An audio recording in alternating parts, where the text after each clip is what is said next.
Albert Einstein once said, everybody's a genius, but if you judge a fish by its ability to climb a tree, it will live its whole life believing that it is stupid. Ladies and gentlemen of the jury, today on trial we have modern day schooling. Glad you could come. Not only does he make fish climb trees, but also makes them climb down and do a 10-mile run. Tell me, school, are you proud of the things you've done?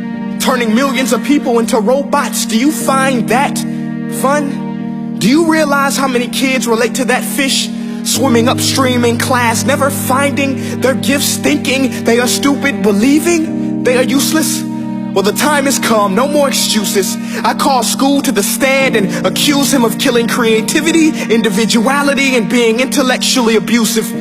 He's an ancient institution that has outlived his usage.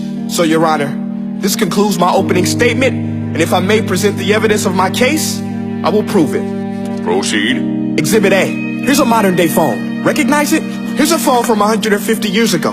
Big difference, right? Stay with me. Here's a car from today, and here's a car from 150 years ago.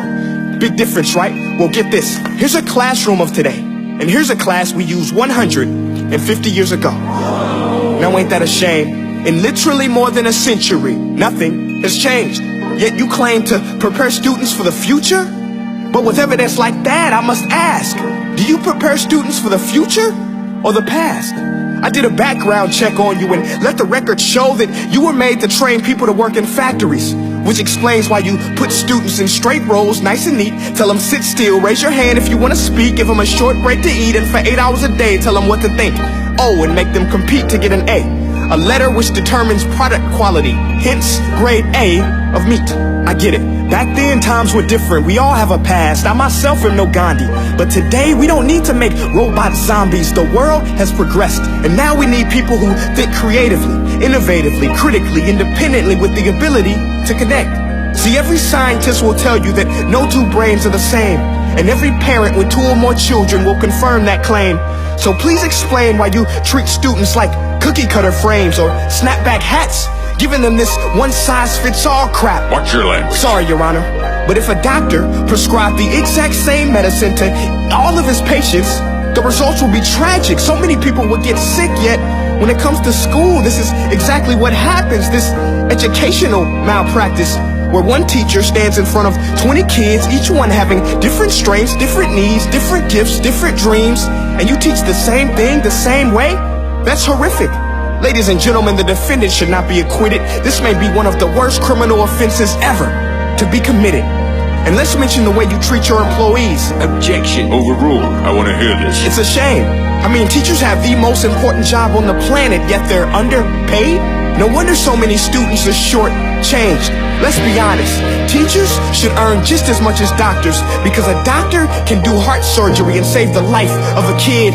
But a great teacher can reach the heart of that kid and allow him to truly live. See, teachers are heroes that often get blamed, but they're not the problem. They work in a system without many options or rights. Curriculums are created by policymakers, most of which have never taught a day in their life. Just obsessed with standardized tests. They think bubbling in a multiple choice question will determine success. That's outlandish. In fact, these tests are too cruel to be used and should be abandoned, but don't take my word for it. Take Frederick J. Kelly, the man who invented standardized testing, who said, and I quote, "These tests are too cruel to be used and should be abandoned." Ladies and gentlemen of the jury, if we continue down this road, the results will be lethal. I don't have much faith in school, but I do have faith in people. And if we can customize healthcare, cars, and Facebook pages, then it is our duty to do the same for education, to upgrade and change and do away with school spirit, because that's useless. Unless we're working to bring the spirit out of each and every student, that should be our task. No more Common Core. Instead, let's reach the core of every heart in every class. Sure, math is important, but no more than art or dance. Let's give every gift an equal chance. I know this sounds like a dream, but countries like Finland are doing impressive things. They have shorter school days. Teachers make a decent wage. Homework is non-existent, and they focus on collaboration instead of competition. But here's the kicker, boys and girls. Their educational system outperforms every other country in the world. Other places like Singapore are succeeding rapidly. Schools like Montessori, programs like Khan Academy. There is no single solution, but let's get moving.